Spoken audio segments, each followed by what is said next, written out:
call to order this meeting of the Bloomington Commission on Sustainability at 6:03 p.m.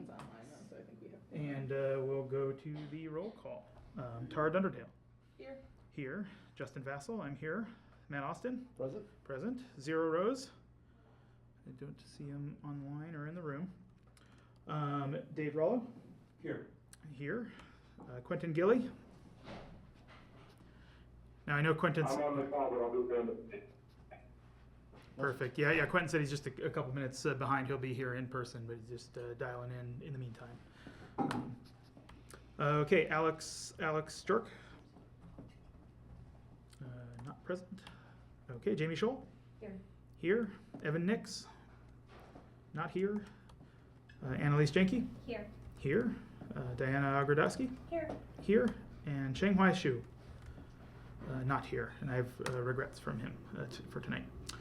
Did I miss anybody? I think I got everybody. Okay. Perfect. Well, we have a quorum. So we'll move on to the approval of the minutes. We've got two sets that were sent around, one from July 8th, 2025. So there was a bit of a backlog on the minutes for a little while. This is the last of that backlog. So we are now caught up after these are approved. And then, of course, from our last meeting, October 14th, 2025. So as we did last time, I'd like to just approve these two together unless anybody has specific changes they'd like to make for either of them, then maybe we can do them individually. So I'll give folks a moment to speak up if they saw something that they want to change on one of these minutes. Okay, hearing none, I'll move that we approve both of these sets of minutes as they were distributed. Second. There's a second. Okay. Any discussion? I assume not, since nobody said they wanted to change anything. Alrighty, and we'll see. Okay. Let me just note down that. Do we need to approve the agenda first? Oh, did I? Yes, we do. Thank you. Sorry. Okay, so I don't know how to do that procedurally. We'll come back to this motion in a second. Hold it. I don't think this is strictly Robert's rules, but we'll make it work. Okay, is there a motion to approve the agenda? Motion. Second. Perfect, and there's a second. Okay. Are there anybody who would like to modify the agenda? Okay, hearing none, we'll do a roll call vote since we've got one commissioner virtual for the moment. So this is to approve the agenda. Tara? Yes. Yes. Justin? Yes. Matt? Yes. Yes. Zero is absent. Councilmember Rallo? Yes. Yes. Quentin? Yes. Okay. I don't want to ask you to turn on your video if you're driving, but we'll double check with you when you walk into the room. Alex? Yes. Yes. Okay. Jamie? Yes. Yes. Evan Nix is absent. Annalise? Yes. Yes. Diana? Yes. Yes. And Shanghai is absent. Okay, perfect. The agenda is approved. So we go back to our motion to approve the minutes here. So I think we're going right into a vote unless anyone decided that there was something that they wanted to change. Okay, perfect. So these are for to approve both the minutes from July 8th and October 14th from this year. Tara? Yes. Yes. Justin? Yes. Matt? Yes. Yes. Zero is absent. Councilmember Rallo? Yes. Yes. Quentin?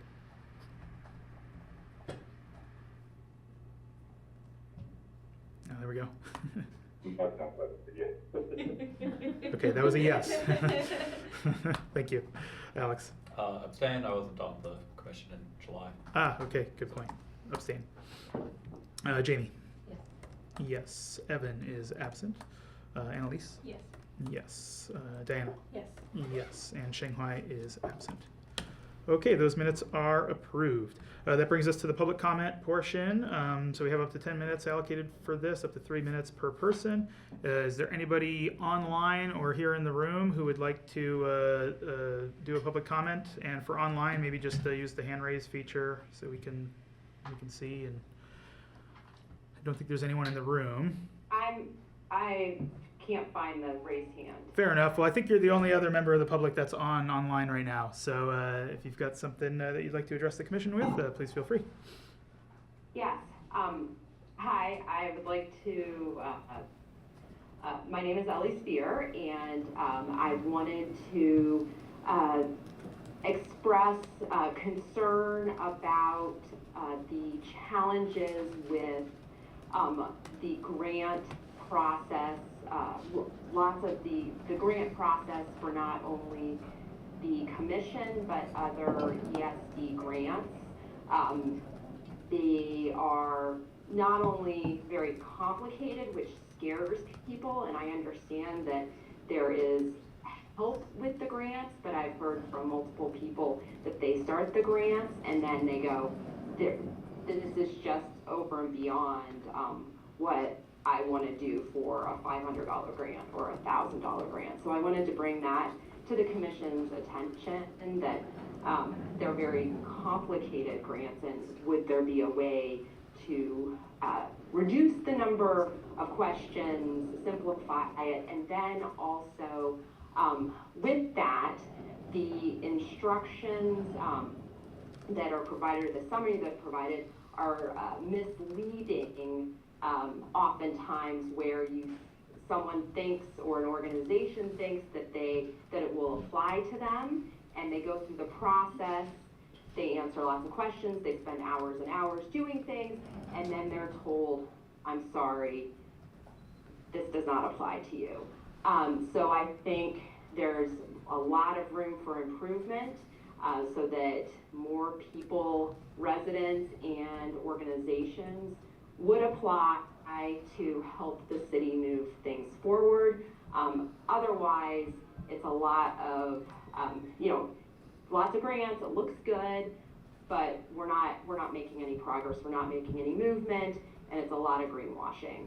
So I just want to throw that out there, that to ask this commission and ESDE to work on these things. Thank you very much. Thank you, Ellie, for that comment. Is there anyone else in the room? I don't see anything. And we do have some time on the agenda a little bit later to talk a little bit about that specific grant here as a commission, so we'll be able to, sorry? I'd like to address some of those comments since it was directed to ESD. We provide a lot of funding throughout our city. We issue hundreds of thousands of dollars worth of grants. We try to make the process as streamlined as possible. I'm not hearing a lot of complaints from organizations. There is an issue that we're going to be talking about later with the working group grants.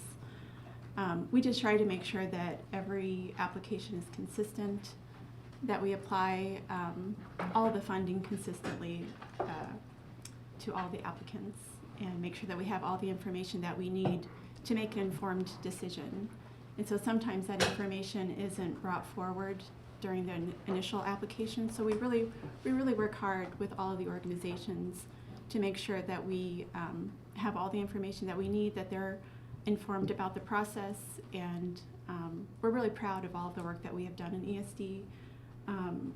I'll be providing an annual report to City Council on December 3rd, and you'll see all of the amazing work that we have done across our city. So it's not greenwashing. We have a lot to show for what we're doing. So thank you. Great, thank you. Okay, so that brings us to reports from commissioners. So we'll start with the chair report.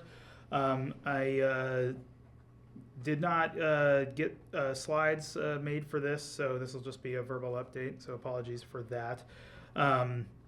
There's not, I don't think there's any changes to the org chart since the last time that we met, but we are expecting some level of turnover at the end of this term cycle that's ending in January, and maybe at the end of this year. I believe there's somebody who's coming before council for consideration for this commission, I think tomorrow or whenever their next meeting is. So we may have a new member potentially for December, but otherwise mostly unchanged. Let's see what else. Yeah, so we're approaching the end of the year as far as working sessions go. My plan was at least to not have one for December. Tends to be a pretty busy month for folks. I'm going to be out of the country for the next couple weeks, and then our next meeting is fairly early in December, I think. So we'll probably just do one more business meeting before the end of the year.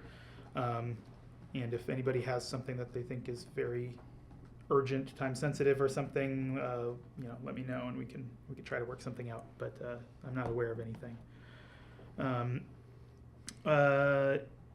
So I started work on the annual report for 2025, trying to get ahead of that so that it's ready to go at the beginning of the year. So I may be able to bring sort of a first draft of that to the meeting next time, with the caveat that anything we do at that meeting would then potentially get integrated into that report, and then a sort of a final version hopefully would come here in January for approval, and then we would send that to council in the mayor's office. Let's see. So, we'll talk about the grants a little bit later on. Usually I show the grant chart there. So, we didn't get any working group grants approved for this year, and we'll talk more about that. Tara and I both had a meeting with ESD and City Legal. I see Audrey's here in the gallery. So thank you for coming. We had a meeting to discuss the Bokashi working group grant, and then ended up discussing some other topics as well. Things like some of the document go ahead, Tara. Oh, I wanted to add, we talked about it at the working group, at the working session about the grants, but the grant that I had brought, the education grant that I had brought at the last meeting, we're not voting on, not because we're not pursuing that work, but because legal said that just falls in like regular budgetary work for ESD, and I can just work with Jolie to order those supplies. We don't need to do it as a grant, so that's why it's off the agenda. Yeah. We went over that at the working session, but I want to make sure it was for the business meeting. Yeah, no, that is a good point. Yeah, and Jolie was at the working session and took some really nice notes, and so those are posted on Onboard. So folks, if you weren't at the working session, you want to see kind of what happened, what was discussed, you can go take a look at those. We got a lot of good work done on the resolution that we're voting on today. So there was a lot of sort of workshopping of that, among other things. So we had a meeting here at City Hall this past week, mostly surrounding the grant stuff, but I'll maybe save that discussion for that time on the agenda.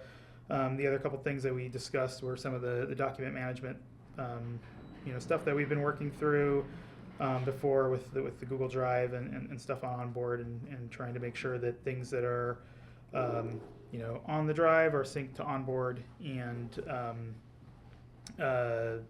making sure that commissioners have access and ease of discovery for documents that are on Onboard. So there was some discussion about potentially looking into being able to add some additional tabs to Onboard or something that might make it easier to search for documents that aren't minutes, agendas, or reports. Things like tracking spreadsheets or research notes, things like this, which we have a lot of from the past.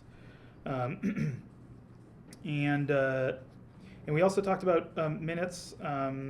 So ESD, expressed an interest in being the ones to write the minutes, going forward. Our bylaws have that with the secretary. I think the main issue there was that ESD wants to have possession of some sort of document of what happened at the meeting that could then be provided to somebody if they file an open records request, that sort of thing, in between the time when we have the meeting and when we actually approve those minutes. Normally that's about a month. Obviously earlier this year we had a bit of a backlog, so several months sometimes for those to come through. So if we're going to switch completely over to having the staff liaison or ESD staff write the minutes, we'd have to adjust aspects of the bylaws. We've been talking about making some changes to the bylaws for a while, so I think this next year would be a good time to look at overall changes to the bylaws. If folks are interested in that sort of transfer of authority, we can discuss that. I think for now, at least, I know Jolie took minutes at the work session, probably taking minutes now if I had to guess, or taking notes, and much like what City Council does is they'll post pretty quickly after the meeting a memorandum which has sort of the minimum information that's required by open door law, right? So the date and time, location of the meeting, who was present, the results of any votes, and sort of a general synopsis of the discussion. That's what the open door law requires. It does not require that minutes are produced. You know, minutes are sort of a more fleshed out version, right? There's some amount of sort of editorial discretion, I would say, in minutes relative to memoranda, where you sort of decide how in depth into the conversation you really want to go. And so, you know, it's my opinion that I think it's a good practice for BCOS to do that level of minute taking, where we really summarize kind of the full scope of the discussions that have been had. But obviously it's important to have these memoranda too that are available shortly or right after a meeting. So at least for the moment, that's what we'll be going with. I believe we talked about in the meeting, Justin, that Jolie is taking minutes. She's going to send those to Tara to add anything that Jolie might have missed, and then she'll send those minutes to you. Those will be the official minutes. So she's not taking memoranda right now. She's taking full minutes. Okay, yeah, I know we discussed that. I didn't agree to that, and I don't think that, you know, based on the way that the bylaws are written, that's an appropriate way to do things, at least without going through some sort of formal It process. allows the city to have full minutes if anyone were to request them. Right, but That's breaking the bylaws, and that feels like Right. ESD is trying to take control like they did, I don't know, last year when you were writing agendas. It's, there's no other commission where there's staff taking minutes. Even city council, they have their own staff taking minutes, and so I don't know why BCOS would be any different. Because the bylaws say that it's different. right, I mean, you know, They retain ownership. the Bloomington Municipal Code, you know, says that the clerk will take the minutes for the council, right? And I don't know what the other commissions, what their bylaws look like, but I know that, you know, the code says that the BCOS is free to decide how it wants to conduct its business, and we've done that through our bylaws, and the bylaws says that the secretary takes the minutes. So I think we'd have to change that. And I don't know if other commissions do it this way. I'm sure there's plenty that rely on their staff liaisons to take those minutes. We said that, you know, Tara, she can make edits to those minutes, and so that's still allowing BCOS to have input into the minutes, and that those minutes will be sent to you to post. Mhm. So, Well, I believe that violates the bylaws. As do I. And I Audrey, do you have any thing to say here? It's rehashing what we talked about in the meeting about minutes. Did we make time for this to happen? We have an agenda, and this is not part of our agenda. we can, well, so this is the chair's report at the moment. We can, I don't have a whole lot else, so we can give maybe 5 more minutes on this before we move on. Is that, yeah, that sounds good. Yeah, go ahead. Sorry. My reading of the bylaws is that I think it would satisfy them if staff were to work with the secretary to create the minutes jointly. I think the suggestion in our meeting was that staff draft them and the secretary continue to take minutes, and they basically square them away with each other before the next meeting, and then present and the secretary presents the drafted minutes at the next meeting. A lot of this, again, as Sean pointed out, is a document retention thing. It's not about trying to take control. It's about making sure that we are legally compliant with our requirements when certain requests or certain things come up.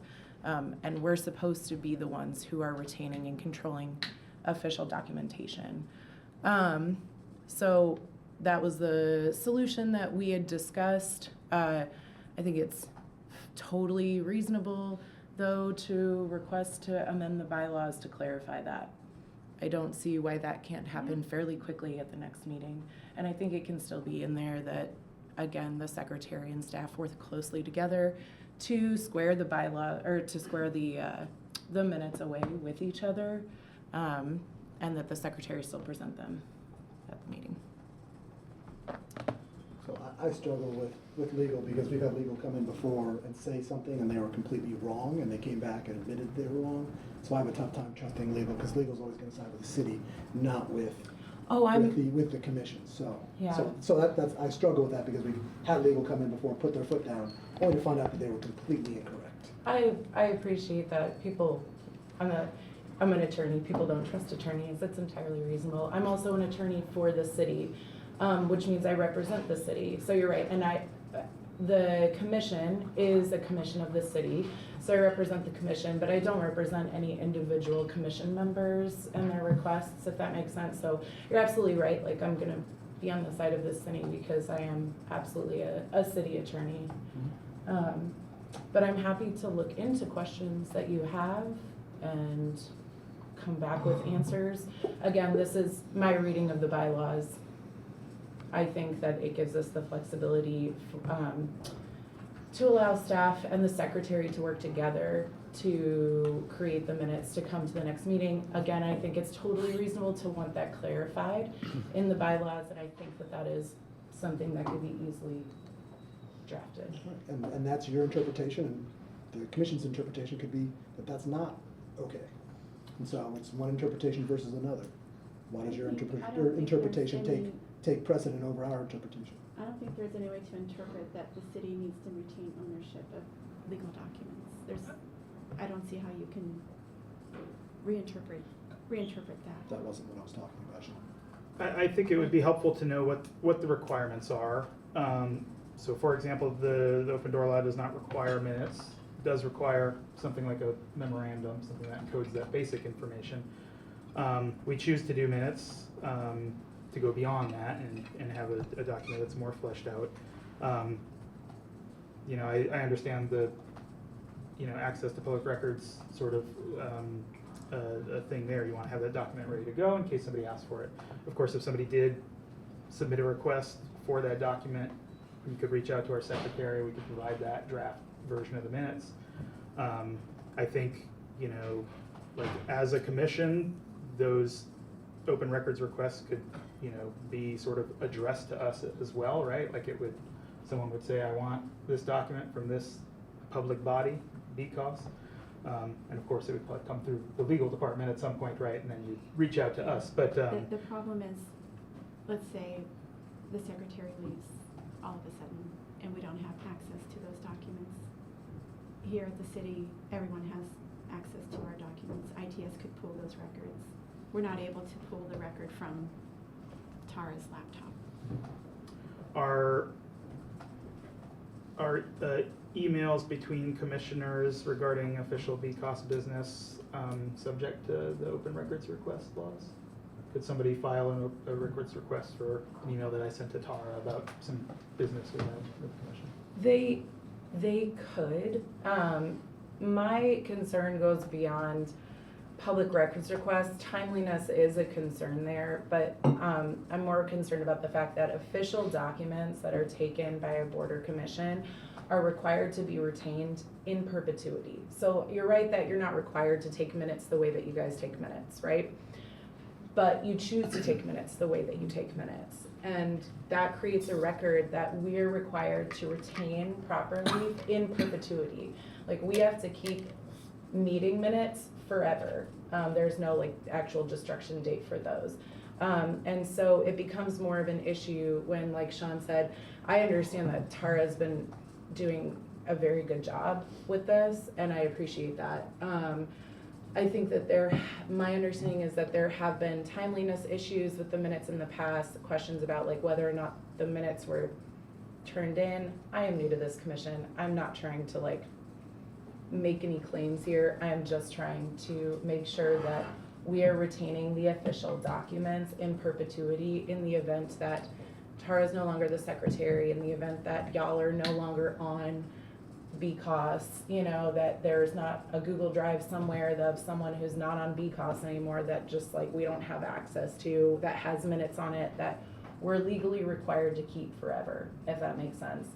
This is not any nefarious thing, I promise. This is just me trying to maintain a record of documents for this commission in a way that's compliant, that we can make sure that we are maintaining them forever.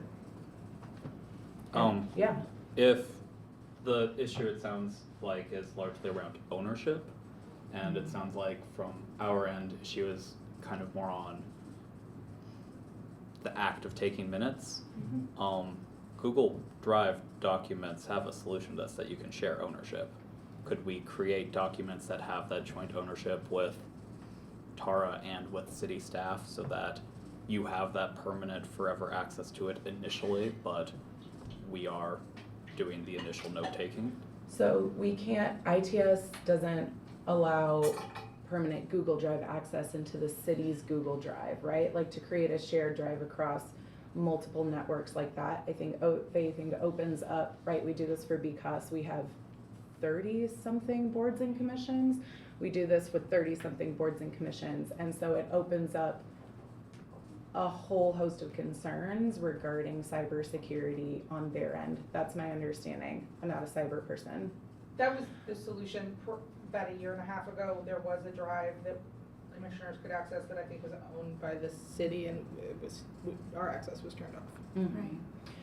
Right. And I mean, I don't know that they're directly related, but cyber attempts against the city are a real thing that happen regularly. So, you know, I understand ITS's concern with that. While I don't think a shared drive necessarily would work, again, I do think that there is a way for Sean. It doesn't have to be the recommendation that Sean and Jolie draft everything and then send it to Megan. It can be more collaborative than that. I don't mind. But I appreciate that Google Drive would be like an easier solution for this, but at this time, it's not a solution that we're comfortable with.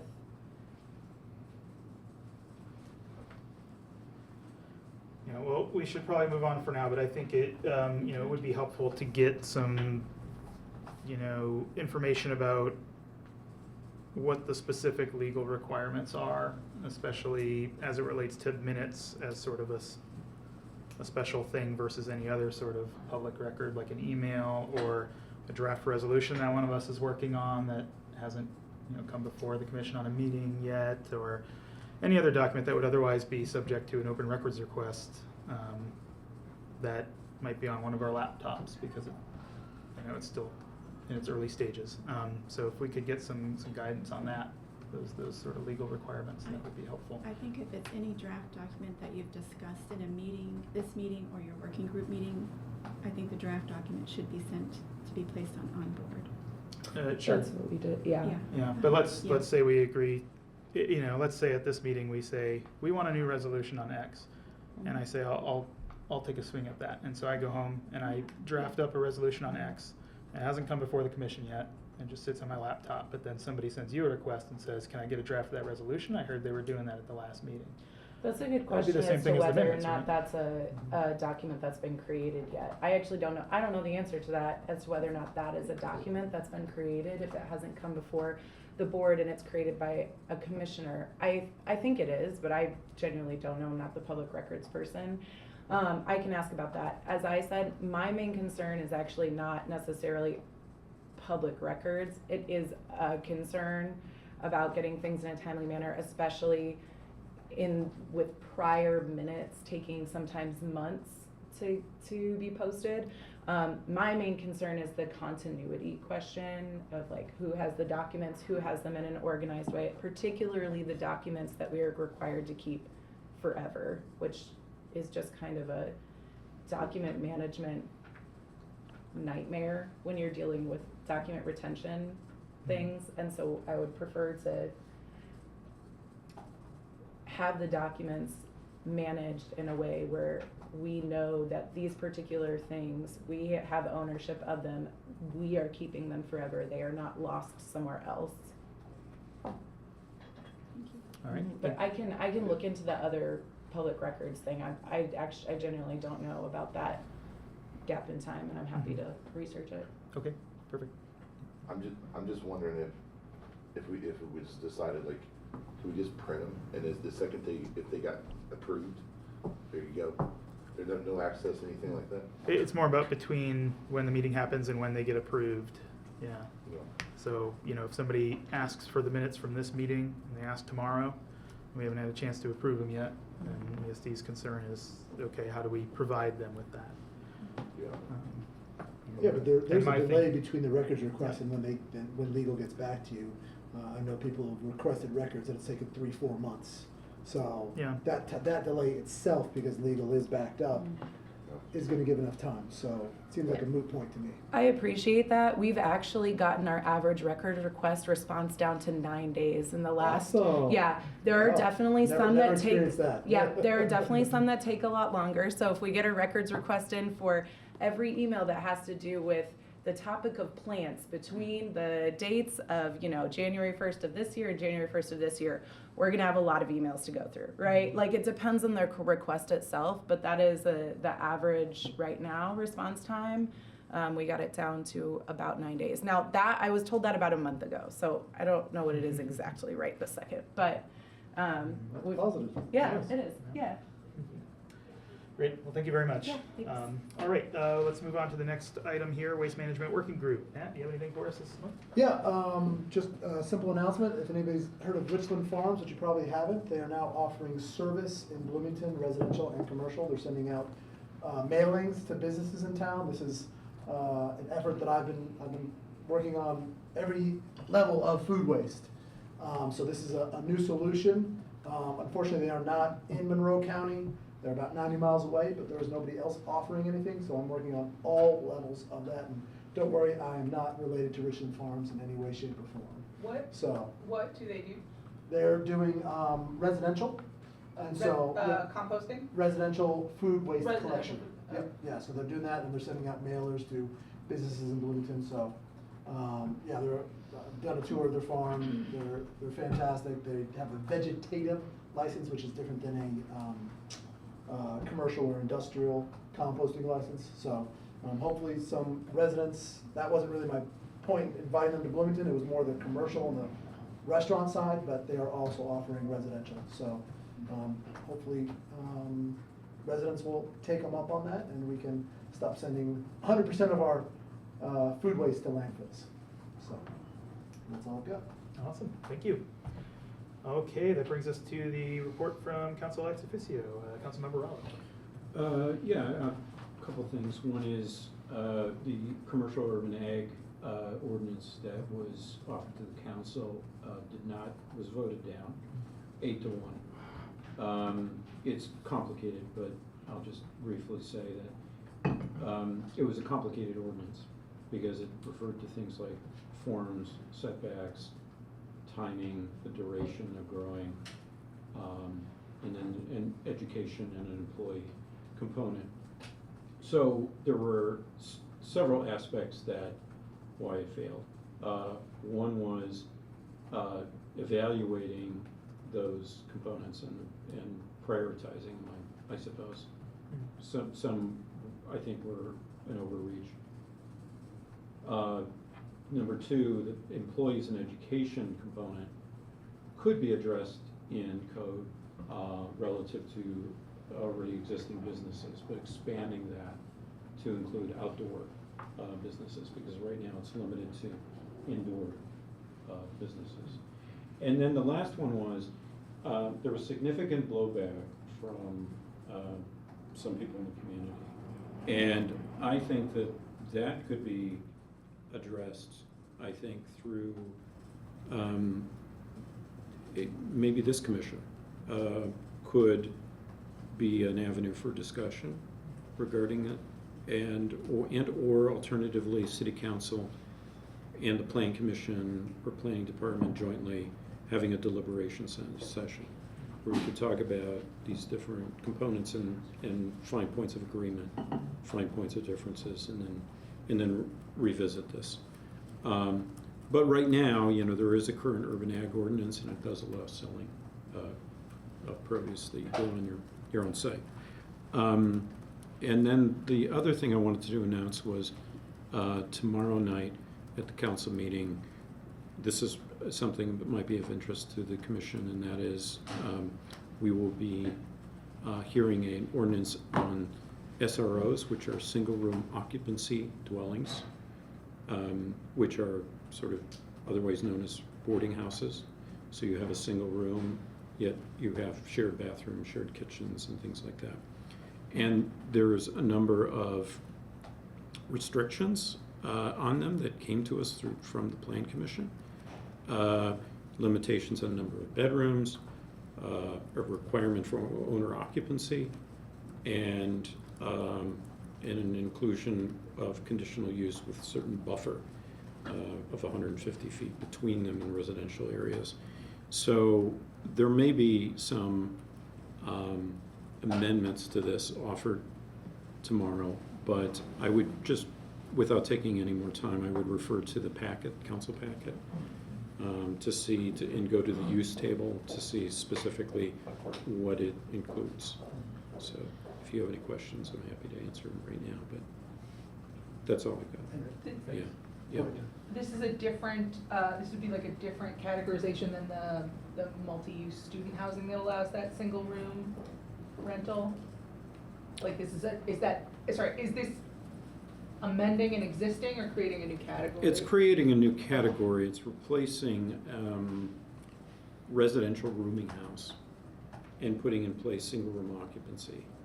I mean, the hope is that this form of housing could be transition to maybe a larger dwelling, larger apartment, but something that would be affordable and something that would be where HUD money would be available to subsidize it as well. I just found out today there's one that's being developed in Columbus, Indiana. I want to talk to the person involved in that. So, yeah, that's what it is. Yeah. What are the people that are against that? I'm sure there's people for and people against. What are the people that are against that? Is it too much density, too many cars parking? Against SROs? Yeah. I think it's limited to 3 bedrooms in residential areas. So it seeks right now to mimic what you would find in a residential area as opposed to a large building. In mixed-use areas, you can have much larger structures with more bedrooms. So that, that would be a larger, and so it's sort of right now kind of a experiment to see if this form could happen, if we get investment to do it, and but yeah, neighborhoods are concerned about density. It's a density concern. You're right. Yep. How is it different from the multi-use student housing that allows the rental of single bedrooms in apartments?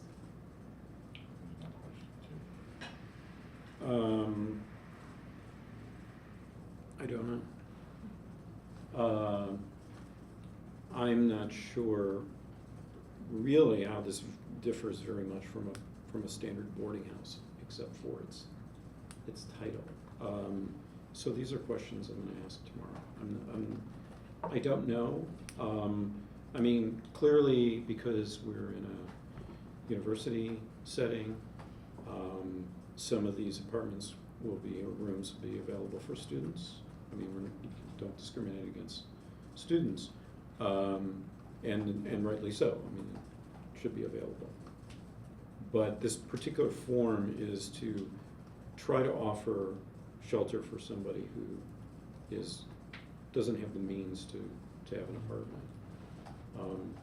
So I think it's under $500 per room is what I've heard is rent, which is still pricey, $500, but we're thinking several $100s. Does the code include rent stabilization or rent caps like that? No, no, it doesn't.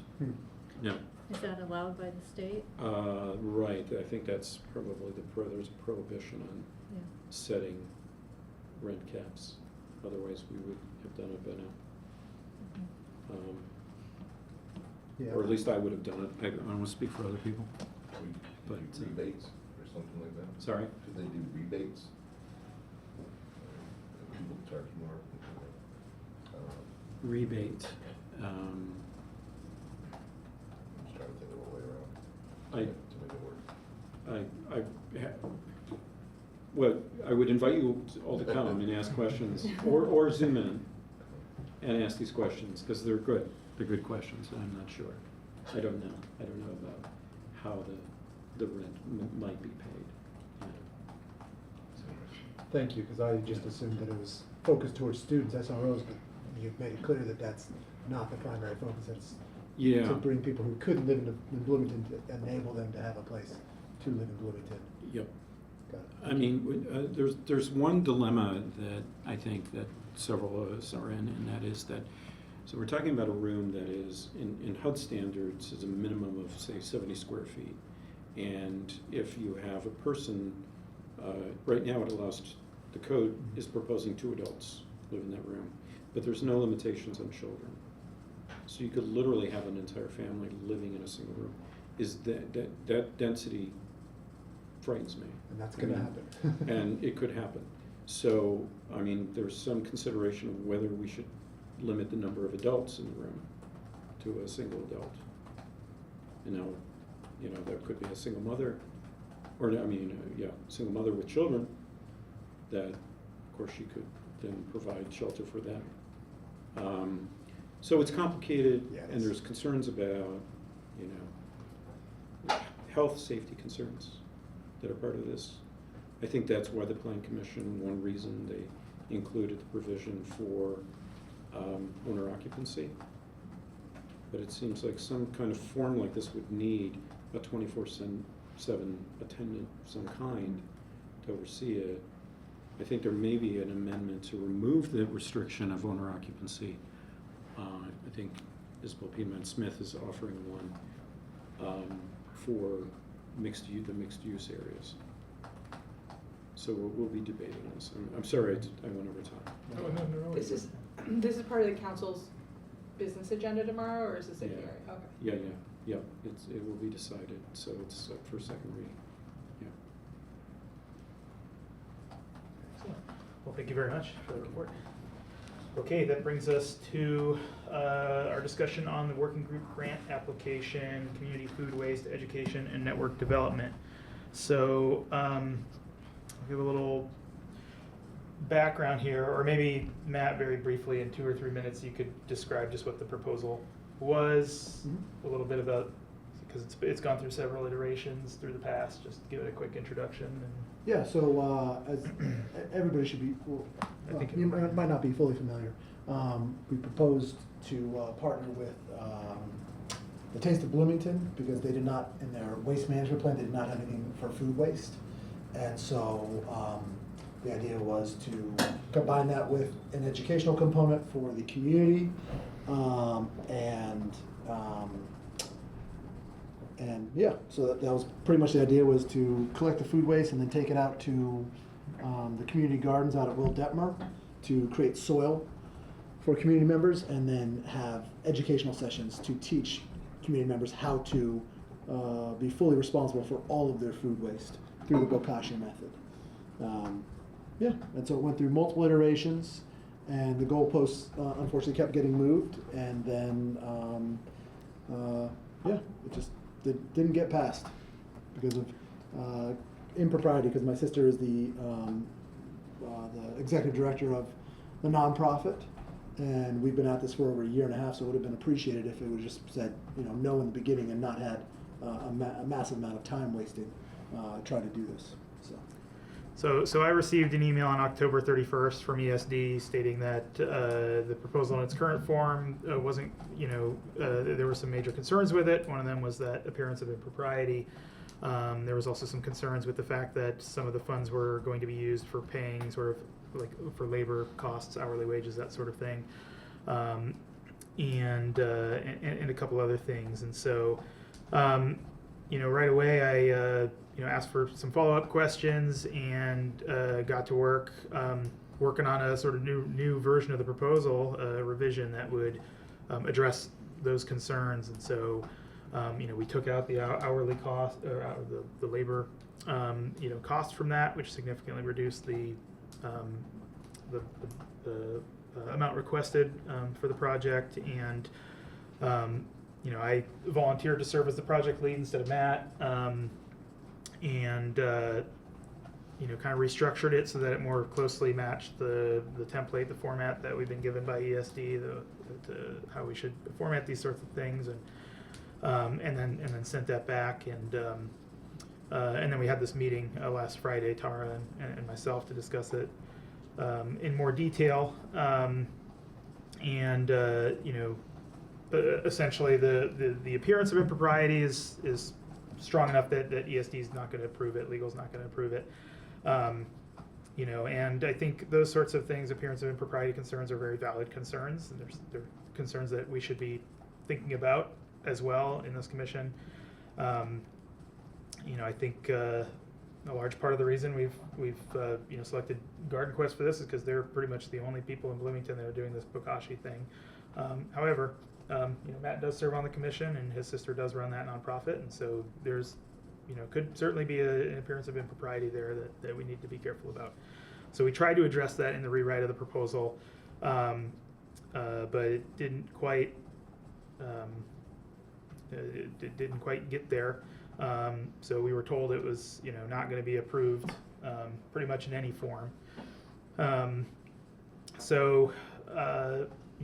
There's it was a process that I was a little frustrated with. I think the point that you made earlier, Sean, is well taken, that you guys give out a lot of grants throughout the year and do a lot of really great work through that sort of thing. One of the things that Ellie said during public comment that sort of resonated with me was just the frustration of not knowing what the requirements are always, and I put a pretty good amount of work in for about a week trying to get this proposal into a form that I thought was going to be kind of check the boxes of the concerns there, while I was waiting for responses to the questions that I'd asked. I was told multiple times that they were just working on some answers and they'd get back to me with those soon, which I never got a written answer for. We addressed some of them in the meeting that we had on Friday. It was a little frustrating to put all that work in and find out that it wasn't going to get approved anyway. There's nothing that we could do to the proposal. That's my frustration with the process. But really, the reason that it's still on the agenda here is I wanted to open it up to the group to be able to ask questions, share any concerns that they have, either with the process or with the proposal itself. Hopefully this can be a learning experience in a way that will allow us to move these through a little more effectively in the future. And so that was a good time to sort of debrief and figure out what could we do differently, what went wrong here. I have asked ESD to make some updates to the standard operating procedure, which is sort of the set of guidelines that we follow when we're putting these proposals together.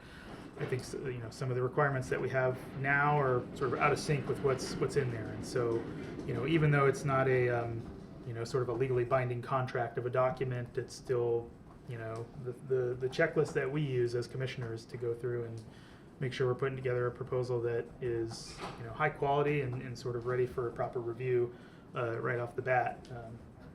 I'll open up to the group now if anyone wants to share concerns, questions. I just thought I'd add, if there was like maybe a standalone document that sort of said for all the commissions, right, that says these are like the business norms and expectations that everyone's supposed to have, and then that would set aside from the details on the grants and things like that. Mm-hmm. Yeah, my understanding is something like that might be coming, because I know the clerk's office has been working on doing some working on documents and guidance and things that would apply to all commissions. And so I imagine we'll see something from them, at some point soon. Audrey, did you have something like that? No, that's exactly what I was gonna say. What we talked about, I have a dream that happens in January.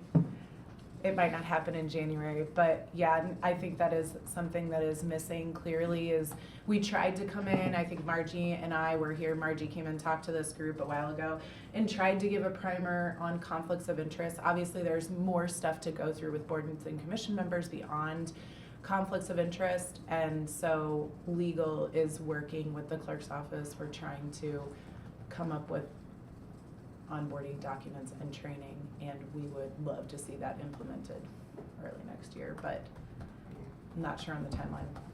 Yeah. Thank you. Yeah, I know from my point, it's very confusing because Garden Quest has been approved for multiple neighborhood grants, and so how is this any different than those neighborhood grants? Yeah, there's other households that are involved in the neighborhood grants, so on and so forth. So, I can you know, we would just much rather have not applied and wasted, we probably, my sister probably put in over 100 hours on this. And so the letter that you wrote was basically a slap in the face, saying, as if you didn't know that she was my sister this entire time, and that just feels like an excuse you're using, you're hiding behind legal as to Can I use that respond? excuse to, I'm still talking, Sean. So it's like you're hiding behind legal to use that excuse to not fund something. And so that just makes me feel like the city doesn't care about food waste, and that they're just fine sending. And that's the message that's being sent out. The city doesn't care about food waste, and you keep getting calls about food waste, but nothing's being done. And here's a solution that's already been tried once and it was successful, so why not fund it again? So I understand the look of impropriety. I wasn't gonna vote on it, none of that stuff. It just feels like a massive excuse, and that letter was just a slap in the face because you've known, it's not a surprise that she's my sister, you've known that for a long time. Sean, go So ahead. let me respond. So for the Sustainable Neighborhoods grants, those grants were for TerraCycle projects for neighbors to collect TerraCycle products. There's no funding to sell products that's in this food waste proposal. You're wanting funds to conduct workshops, and at those workshops, in the proposals, it says that you're going to sell fermentation kits. So this working group grant, it's not startup funding for a nonprofit. I know that that's your sister, and I want to back up to say that the original proposal that was received to fund Taste of Bloomington this year, it wasn't until I reached out to Tom McGlasson at the Solid Waste Reduction District to find out that that proposal was already funded. And so at that time, I didn't do a full review. I said, this project's already funded. You know, you can look for an additional project. So that proposal was not sent to legal for their review. So you came back with a new proposal. This one, I noticed that it has information in there that you're going to sell products. So at that time, we sent it to legal. Legal reviewed it, also Office of the Mayor. And so I had to wait for their feedback on how to handle the situation. This is a conflict of interest. It's inappropriate to provide funding to Garden Quest for workshops where you're going to be selling products. That's incorrect. And, you know, I understand what Garden Quest is doing. I believe in what you're doing. It is in alignment with sustainability. And if Becos wants to continue to work with Garden Quest, I have no problem with that. Matt would have to step down as the commissioner in order to provide funding for this project. That's the only way that we would be able to move forward. So it's not that we're against food waste, composting, bokashi, any of that. It's the impropriety here.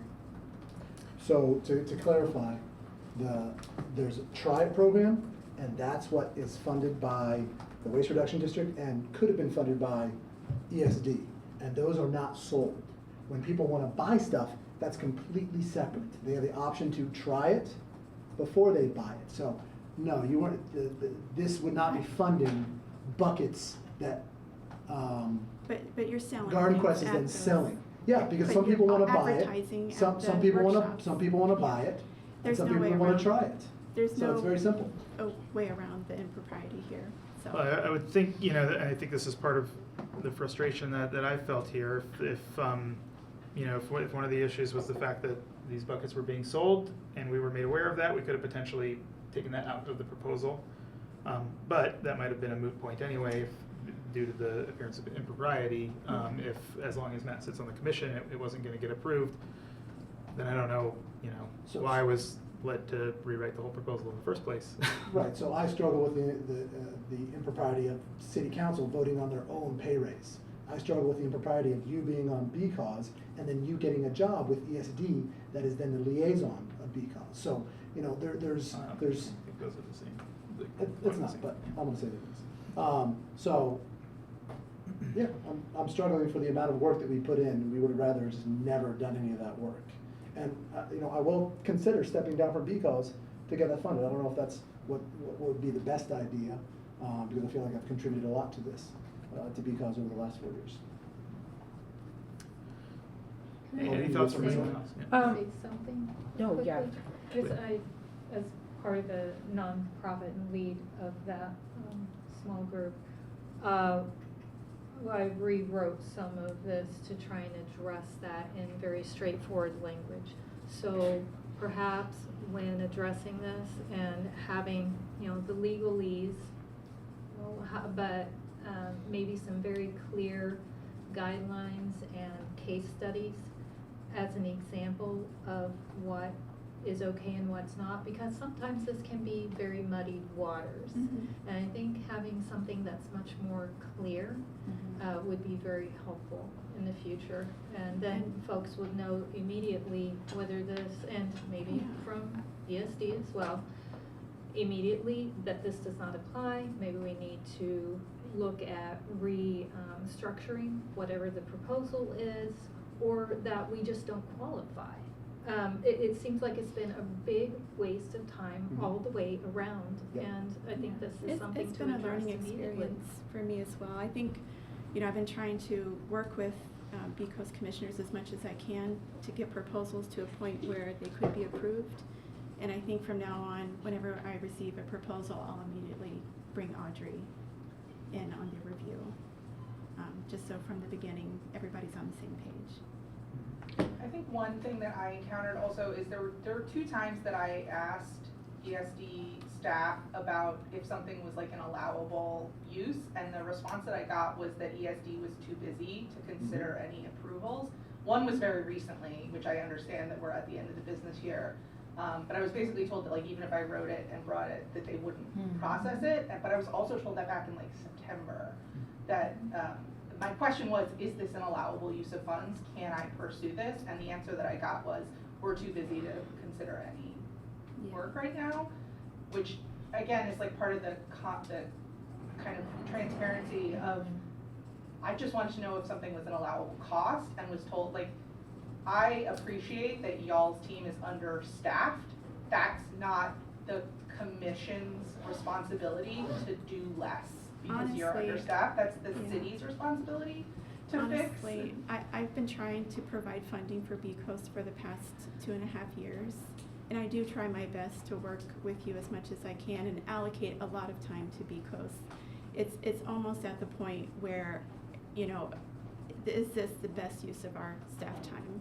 We have, $1.6 million worth of funding, and I'm spending hours and hours and hours on a $1,000 project. So, I think there needs to be some grace for Jolie and I in the amount of work that we're doing and the amount of support that we're trying to provide with this funding. I understand. Yeah. We're volunteers. Yeah. I'm not getting paid. Yep. This was on my own time, and I guess my point is that it was discouraging as a commissioner to say, can I try this project? Would this be something that is in line? And the answer was basically, we won't pursue anything because we're too busy, which I've spent all year trying to partner with organizations, but if the answer was gonna be ESD is too understaffed to do this, I wouldn't have spent my personal volunteer time to do it.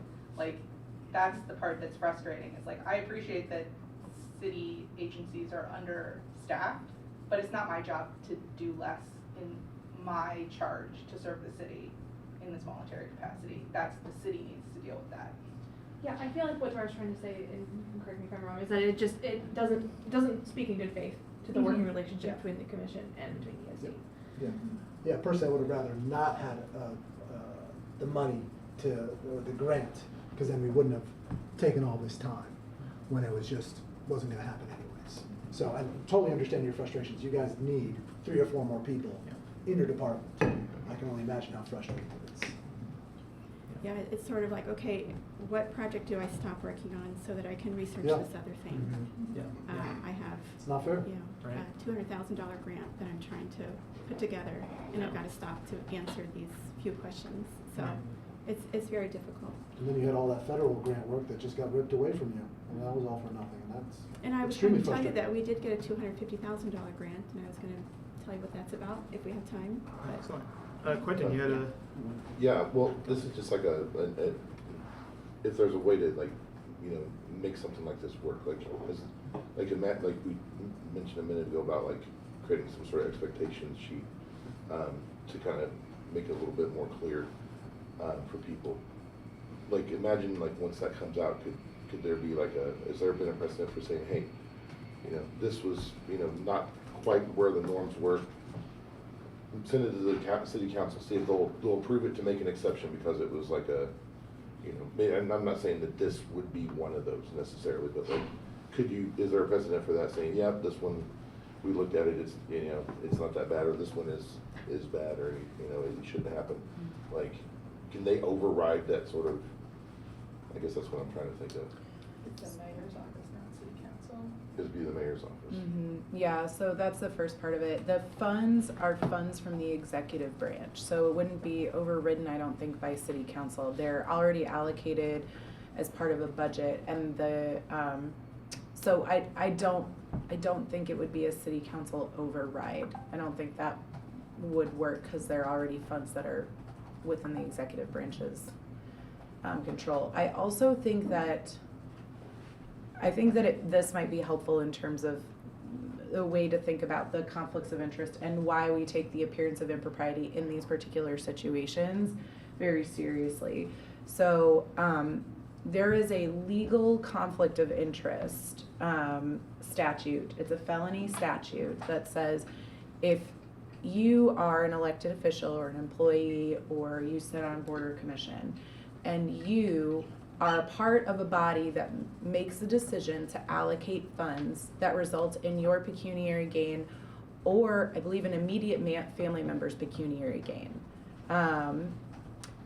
then that is committing a level 6 felony, I believe.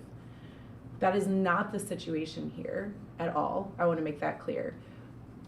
But because we have there's such a serious statute regarding that, the city, for its employees, it is in the employee handbook, and we try to apply this to boards and commissions as much as possible, which is why I very much want to draft a handbook for board and commission members on this, is that we broaden that out, right? Where like it's not just pecuniary gain. Like if you are working on a project in general where your family member is going to benefit financially from city funds, then that has the appearance of impropriety written all over it. And I totally appreciate that you guys put a ton of work into this project. I am sorry that we did not see that faster, that it didn't get dealt with faster. That I think is totally on us to have figured that out, and it's partly on me for, I'm sure, taking longer than I should have in city legal. It's also, I think, on the fact that personally I don't think that we train everyone as well as we could, and that's what we're trying to work on desperately on these issues. So I am sorry that you guys spent so much time working on this, and that we're just not going to be able to approve the release of the funds due to the appearance of impropriety here.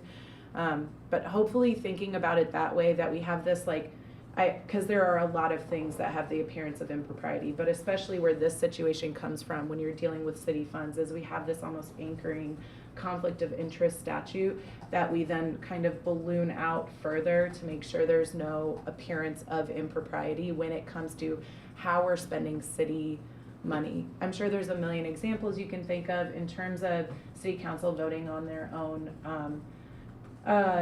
salaries. There are statutorily prescribed ways that they are allowed to do it. So, you're allowed to vote to raise your salary, yes, but you can't do that after the end of the year. So they can't come back in February and say, oh, I really think my salary should be higher than this, right? And that's in part also for turnover. Yeah. Turnover I don't city agree council, with that. but yeah. They get way underpaid. They Yeah, deserve to get for the pay sure. raise. No, I get what you're saying though. There are some what I'm trying to say is that there are some statutes in place that try to address the fact that clearly feels like a conflict issue. And in a small town, you can't address everything. But anyways, I hope that's a little bit helpful, and hopefully we'll have more guidance and case studies, or perhaps just examples when we're creating our documents. Because I could for see this. this could be a very basic, I think I created something that was just kind of like a spreadsheet, but it was put sure. into a Word document. So Yeah. you can define something and then describe it with a case study. Mhm. And maybe anything else that you would need to know about it. It could be very clear, I think, and very easily done to get a very rudimentary understanding, even in some more complex type situations and an explanation of not just direct, but how it's viewed. Yeah. Because you don't even want to have that view to bring that kind of wrath from the outside that might result in some kind of legal action. Sure. And I can tell you I have done like ethics work with various departments and boards and commissions and things like that. I can tell you that there are no amount of case studies I can bring forward that would capture the situations that everything is just, you can't capture everything. This is one of those areas where you get another set of facts and I'm like, oh, well, okay. I can tell you that you guys can always email me if you have questions, or call me in the city legal department. You can contact Sean and Jolie and they can loop me in. You can also email me directly and that's fine. I don't have a problem with that. We've been told in the past to not contact any city staff. Oh, that's true. Right? Yeah. And then Okay. all our communication has to go through. Could you just make sure to copy them? Okay. Okay, just make sure that they are included on the email, because I will say that's also for everyone else's benefit, because my email is wild. So they'll help bump things to me, so that would be best. Great, thank you. Thank you. Well, I appreciate the discussion, everybody. We should move on to the resolution, so we have time to do that and hear about the grant that Sean was mentioning.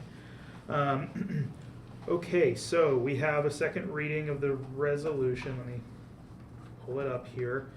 Okay, so this is the resolution as we advanced it at the last meeting. Like I mentioned earlier at the working group or at the work session the other week, we discussed this quite a bit and came up with some ideas to add some amendments to it. And instead of introducing a bunch of amendments over and over, we figured we'd just sort of merge those into one monster amendment and try to pass it all in one go. And then, of course, if anyone has anything else that they want to add in, for example, actually choosing a name here, because Bloomington Commission on Sustainability and Resilience, or Bloomington Sustainability and Resilience Commission, something like that. You think about like the acronyms and how easy it is to pronounce, or how similar it looks to our current acronym and name. So that's one that we might consider as a second amendment, is actually solidifying that name. I can't remember. Okay, so well, I guess first I'll start by asking for a motion and a second to adopt this, and then that'll bring us into the debate stage where we can then introduce the amendment. So is there a motion to adopt Resolution 2025-04? I motion that we adopt Resolution 2025-04. Perfect. Is there a second? Second. Okay, excellent. Okay, so that brings us into debate. We do have so since this was a complicated amendment, it wasn't just like striking a couple words. I decided to take a play out of council's book and put together an amendment form here, which is basically, if I were going to make this amendment, I might just say this stuff out loud, right? I move that, all this stuff. This is a little bit easier, right? Because there's a lot of stuff here. So this is sort of the specific details of what changes. And then the second part of this is just like the change log, right? So what it looks like if you compare the two, what's struck, what's added. And one thing that we added here besides just this text in the resolution is an attachment that is draft ordinance language that we could send to council. This is our first time doing this, but this is our way of saying, here, if you're interested in this, we've already written one for you. You could just pass it, or you could make changes, whatever. But here, now you don't have to go and write it. And I did my best to match the format that I've seen in other council meetings and things like this. So that's also part of the amendment. And then the last portion that I have here on the packet is just what the resolution would look like if we adopted that amendment in its current form. Since it's really hard to read with all the green stuff on the page. So there's a couple ways we can go about this. For example, if there's something in the amendment that you want to change or you don't like, we can do this in two ways. We can adopt this amendment, and then we could introduce another amendment after that to then make a change. Or we could introduce this amendment, and then somebody could make a motion to amend the amendment. Robert's Rules lets you go 2 levels deep, okay? Motionception. I don't know if anybody has anything that they want to specifically change about the amendment itself, but those are the two ways to do it. The way I would recommend is if you're not happy with the amendment, unless something were to change about it and you want to see that change happen, then I would recommend the amendment on the amendment.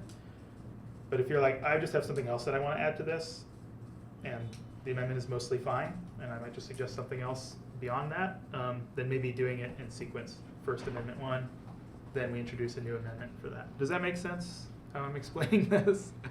As much as it could. Yeah, I think this is the most complex procedurally resolution we've had. So if we want to change what's written in this new version, we'll do a nested amendment. If we want to add another whereas clause, or we'll do one then the other, right? Yeah, that would be ideal. Okay. Yeah. Yeah, so I think maybe the best way to do this is I'll pull up the actual document so I can live edit in case people introduce stuff, because this will be hard to go back and try to reconstruct just based off of notes. Usually it's pretty easy to do that. So let me share my other screen. Is that the right way?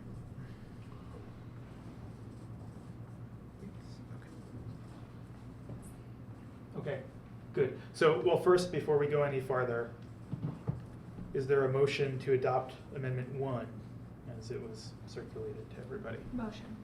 Okay, is there a second? Second. Okay, perfect. So now we are in debate about the amendment to the resolution. So, yeah, go ahead. I just had a question. Make sure I'm reading this correctly. So is it stating that adding resilience will make, we're defining our original scope in a different way, or does this change our scope in some way specific? It only, Scope? yeah, it only changes the name. Yeah. You know, we provide some rationale for why we think that name should be changed, but effectively we're just asking for the name to be changed wherever the name appears in the code. It doesn't change anything about our purpose, our mission. You know, resilience was recently added to some of our like organizing philosophies in the bylaws. in the In the Bloomington city Municipal code. Code not too long ago, and so this is sort of a way to acknowledge that in the name itself, to reflect that in the name. Yeah, that's a good question. Okay, so discussion on the specific amendment that we have before us. Does anyone have any questions, concerns? There are some things that, as I know, there was a comma in the first, I think it was in the first whereas clause. Yeah, okay. Between socioeconomic or socio-ecological, comma, and economic system. Okay. So you wanted to So see a it's simple. comma go in there. Sustainability Yeah. seeks to maintain and enhance the long-term integrity of the integrated socio-ecological and economic system. And I can. Does that need a comma there grammatically? That I does not can- do comma. Well, it does if you're looking at the socio-ecological system and the economic part of the social part. Because the economy, just like technology, cannot exist outside of a social context. And the social impacts the ecological. So the economy is somewhat nested in, using another term that Tara used, nested in the social system, because the environment can exist without an economy. It can exist without technology. However, those things cannot exist without human society and the environment. And since the comma separates the socio-ecological and the economic system, it's still part of the same system, but that allows for a more depth. So you would to put a this. comma before and after system to kind of make Integrated socio-ecological, comma and economic system, to comma. ensure, I don't think a second comma needs to be after system, But because you're- they are, You're considering economic system like Well, a it's special part of- subcategory of socio-ecological? it's integrated socio-ecological and economic system. So those things are all integrated in, but the economic is somewhat a subset of the social ecological, or the social system. I think if This that's the is- case, the comma might serve to kind of separate those more Yeah. instead of bringing Yeah. You them think closer so? together as a concept. Yeah, at least that's how I would read it. Yeah, I think people would get confused by the comma and want to take it out. Okay. Stand corrected. I'll accept that. So the two comments then, one after socio-ecological and a second after system. I think if we leave it as is, then it doesn't, then it Mhm. achieves the meaning that you're going for. I think. Yeah, that's how I read it at least. Yeah. Yeah, I think the two commas might even further. Yeah, I was going to Make suggest it unclear. replacing the commas with like dashes or something. Oh, like in dashes? Yeah, Well, but that would be funny to me too, I think. yeah. But, I mean, so anyone can make a motion to make an amendment. So if you feel very strongly about it, you can do that. So we can go one more level deep amendment on the amendment. Right? That's what we're talking about here. But there hasn't been a formal motion yet. So if you, okay. Any other thoughts? Discussion about commas. Oh, hey, I can have discussions about commas all day. Like, somebody mentioned an M dash. Like, yeah, now we're cooking. M dash or an N dash? M. M in this case, yeah. Okay, any other discussion on the amendment or proposed amendments on the amendment? I do have a second. Yeah. So on the last whereas clause, This one here? yeah, so the commission does more than like public education and community partnerships. So I'd suggest, I think I emailed that to you, providing reports and information, overseeing grant projects, and advising about related policy affecting community, sustainability, and resilience to the mayor and city council through reports and resolutions. Because we do reports, we do resolutions, we do have these other responsibilities, in addition to what's mentioned there, so it would just be an addition. Yeah. Now, Tara may have thoughts about this because she wrote this one, but I read this one to be like it's by naming it, by adding resilience to the name, we're then projecting outwardly to community partners, and our public facing side that resilience is part of what we do, not so much to encompass like all of the responsibilities that we have or all the areas that we focus on, but just to say sort of from a branding perspective, this is good for branding because That's then community partners and stuff. Exactly what it see was, we're up and to. that was the discussion at the working session, was that when we're like trying to do outreach at events and stuff, folks might not know that their organization is closely aligned with the kind of scope of work for BCOS because they are in that more like resilience category, and so this is public facing, communicating of our scope. Mhm. Yeah, because it doesn't change, because this resolution doesn't change that those are part of our responsibilities in code, right? Yeah, Right. like we're just saying this is part of our responsibilities. Yeah. This will be helpful when we go to reach out to other groups or when other groups are looking for people who deal with resilience. So Yeah. that they know to. Yeah, go ahead, Quentin. I was just gonna maybe try to say something a different way to see if I got it right or if it makes sense. So like, if you look at the second whereas, it says in recognition of significant past and potential near-term disruptions, such as including drought, economic downturns, monetary AI, displacement, food systems, federal policy pandemics. The way I think about adding resilience to that would be that, maybe our scope of work doesn't necessarily address job displacement from AI, for example, but a sustainable community is one that's resilient to that sort of event, right? Or a change in monetary system, the same.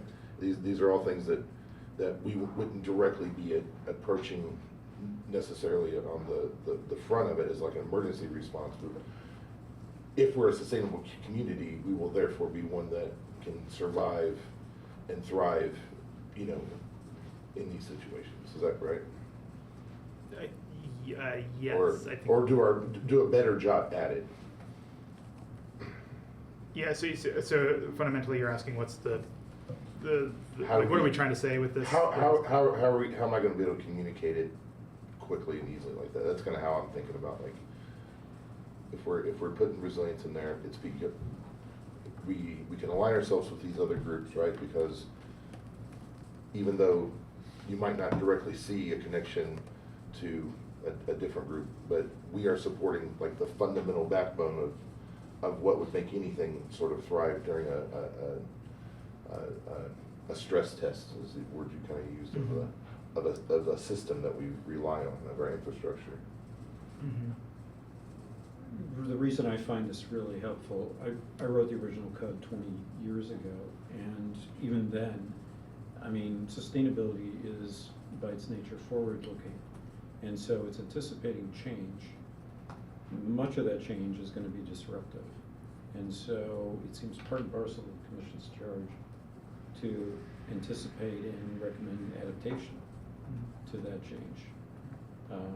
So I think it's very much in alignment with the original meaning of sustainability.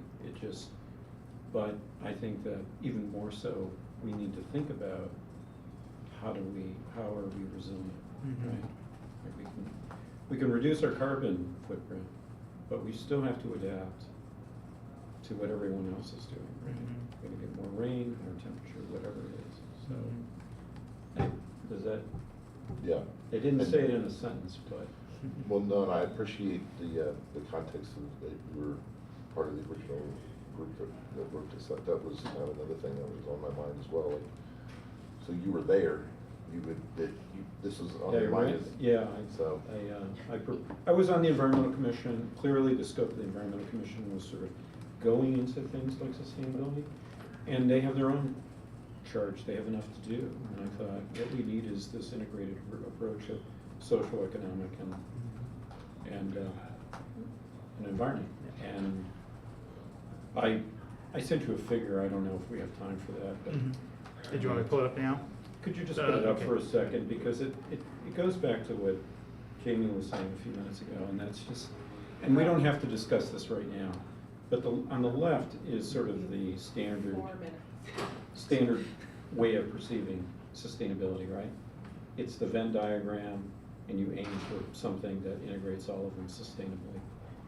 What Jamie was referring to is a nested version, right? Clearly, the economy can't exist without a society that it exists within. So it's nested within society. And human society can't live, it can't exceed the environment. So you know, we have to adapt to those constraints in a sense. You can almost put health and economy in the same way in that core center as well. Yeah. But Tara's right, I don't want to take any more time on this. This is for another discussion. Sure. I think. Excellent. Okay, so let me really quick go back to Jamie, what you were talking about with the final whereas clause there. You know, hearing how it was described here, are you still interested in amending this to add more to it? I don't necessarily think it's necessary, but I'd like to defer to Dave, Councilmember Rallo, to see if this is going to be something that you would want to support or not from council perspective. I think this works. The way it is? Yeah. But I think your idea is good, but since that's already sort of embedded in the charge of the Right, yeah. It doesn't really need to be reiterated, even though it's, you know, so I see your point. But, yeah, so I'm okay the way it is. Okay. I'll pull up the section here. So those are the whereas clauses where we basically provide our rationale for why we're making this resolution, right? And then this is the real actual meat of it. You know, this is what we're resolving, right? And so what we're doing is we're we've just rewritten it here a little bit. It's essentially asking for the same thing, but it mentions this attachment 1, which contains that draft ordinance text, and explains what that does. And that draft ordinance text is down here. The whereas clauses are the same as in the amended resolution, except for this final one, which just mentions that assuming this passes, this draft would then say that, by the way, BCOS asked for this, you know, and I think that's an important thing for council to know if they were to actually take this up as an ordinance, right? Yes, so we're still on this amendment here. Is there any other discussion about the amendment or any proposed amendments to the amendment? If not, we can move to a vote on the amendment. As long as the acronym's not BCOS. Yeah, we can address that in just a second, Okay. after we do our, so actually, so we're at the end of our time, so I'd like to move that we extend until 7:45. Is that reasonable, or do people need less time than that? Second. Okay, there's a second. Since we have everybody here in the room and nobody's virtual, I'll just ask if there's any objections. I have to go, but we should still be good on quorum, so it should be fine. Yes, I believe that is Yep. correct. Yes, Yeah, we are we're good. still- I'm okay with it, but I won't be able to stay any longer than that. Okay, perfect. All right, well, without objection, we're extended until 7:45. So we're on the question of the amendment here. I don't think there's any more discussion, so we can move to a vote for that. For that, we'll do a roll call vote, since it's not routine business. So this is a vote to adopt the amendments that were just on the screen here. Okay, Tara? Yes. Yes. Justin? Yes. Matt? Yes. Yes. Zero is absent. Councilmember Rallo? Yes. Yes. Quentin? Yes. Yes. Alex? Yes. Yes. Jamie? Yes. Yes. Evan is absent. Annalise? Yes. Yes. Diana? Yes. Yes. And Shanghai is absent. So the motion passes and the amendment is adopted. So let me really quick figure out how I can accept all of these changes now.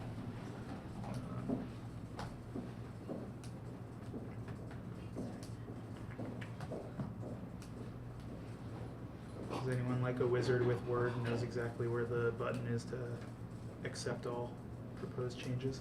Review. Go to review. The tab here? Yeah. Yep. Okay. Except the little down arrow. There we go. Nice. Okay, great. Okay, so that brings us back to the resolution as amended. I don't know what this box is. Okay, so is there discussion about this? That people have thoughts about the name? That's maybe the one thing that I figured we would be discussing and potentially amending. So is the suggestion that we are the course Bloomington Commission on Resilience and Sustainability? So right now it's written as sustainability and resilience. Mhm. So it's a bit of a tongue twister, I guess. But when we were discussing this at the working session, the benefit for that is that it still has BCOS in the name. So it's Yeah. like we're just adding something to it, but it doesn't really roll off the tongue very well. Because Somebody had also suggested potentially, instead of commission on, be like Bloomington Sustainability and Resilience Commission or something like that. BSARC. BSRC. Yeah, right. I kind of like Bloomington Resilience and Sustainability Commission, the BRSC. Or B, yeah, B course. BRSC, yeah, Bloomington Commission on But- Sustainability. You're just talking about swapping resilience and Yes. sustainability? Okay. Yeah, Bloomington Resilience and B course. B Sustainability course. Commission. Yeah, that's what That makes sense too. BRSC, that would be Oh, easy so for me this is- because I have another one that's a DRSC. It's all good, man. I don't really know what Yeah. programs, I think. I think the question is whether we think that there's value in retaining, because the commission has been around for so long, Yeah. retaining that like front end BCOS for like, I'm not really worried about our SEO. But for Massive. sort of historic continuity, if there's value in keeping that, or if like it doesn't matter, which I think I could see a valid argument for both. I don't have strong feelings, but. Sure. Yeah, But I that's- kinda like that idea. keeping, so it would be Of course you using- do. That's true. That's fair, that's So fair. do what now? Keeping it at, it would be BCOSR, it would be the acronym, but retaining the existing name and amending it to add and For, like, resilience. historical continuity For historical purposes. continuity, that it's the same commission that's Yeah. been around since 2005, right? Yeah. So I Maybe can scrambling the call it letters might like throw off the. So I can call it BCOS still? You can call it BCOS, you can call it whatever you want. Yeah, I'm sure in regular everyday language you could just say because, Just but. be It's hard for me to The remember. artist Yeah. formerly known as Because. Yeah, it's just hard for me to remember new words that are for the same thing that I used to. All right, are there any other suggestions, names that we haven't talked, not, besides those two? Does I anyone- have a very slight preference of probably changing it to B cores, and like you just, when you're leaving it, you include the O for on and you leave out the A for and, because I think B cores rolls off the tongue really well, and I think that like thinking about this organization being around for decades, that can become a new normal, but I have like a 2% preference and don't really care. I had the same thought, but I don't have I have a 1% preference. We are also gonna, like, council can fiddle with it also. That's true. Oh, man, right? council's gonna Yeah. choose something. Is your 2% high enough that you wanna introduce a motion to make that that amendment, or are you waiting for somebody else to have higher conviction? I don't feel like anybody cares enough. Okay. My conviction is not. Yeah, right. To be there, this is something we're asking of city council, but this passing will not change our name. It will not, we have no power over that. Yeah, All we can do we're is just say, saying, we think it'd this be is great our for our name to recommendation, change like this, essentially, and we offer that for We would consideration to like the this council. changed. Then Yeah. there's no letters to it, probably. And it's not just nostalgia. I actually, at the time, sustainability was very controversial. And really we had to sell you remember that. We had to go to radio stations and say, this is, it's not the UN and blue helmets coming to, enforce whatever. It was very strange. For anybody who wasn't at the working session, the logic behind having the draft legislation there is to increase the likelihood that city council takes it up, because it's Yeah. less Yeah. work for them. Yeah, if we can take some work off their hands to. No, yeah. absolutely. I'm not saying it's not worth it Oh, to yeah, no, no. consider. Yeah. Oh, no, I just mean like that Just give they some would, context. if they did, they would probably pursue it as is. It'd be like a Because rubber it's- stamp type of. Yeah. Yeah. All right, I'm getting the sense Heavy people are, lifting. oh, yeah, sorry. You've done all the heavy lifting, Yeah. you and Jamie. Well, And he did commission. the other writing. Yeah, the so ordinance thank you. part, yeah, but you Yeah, did most of thank the, you very much. resolution. You're talking Okay, so about- I'm telling us getting, about it too, and convincing us to see it. I appreciate that. so I'm getting the sense that people aren't super adamant about changing the name as it's presented here. Is there anything else in, I have an annoying question. yes? Do we need to like vote to change the spacing in that third whereas clause?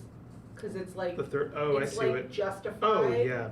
We don't need to vote on that, right? We can just remove those extra spaces. Yeah. catch.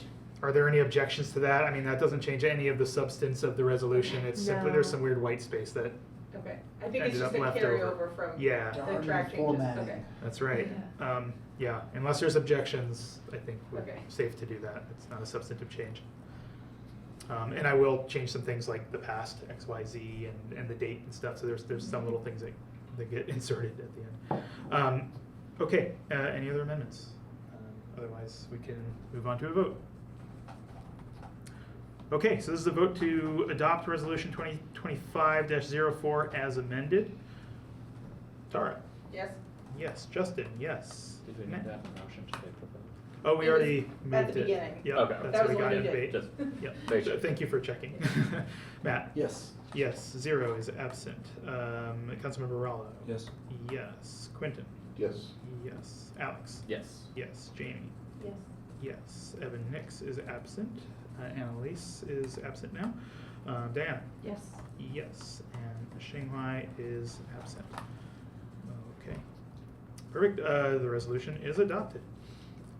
I have a question, recording question. Is Annalise recorded just as not voting or as an abstention?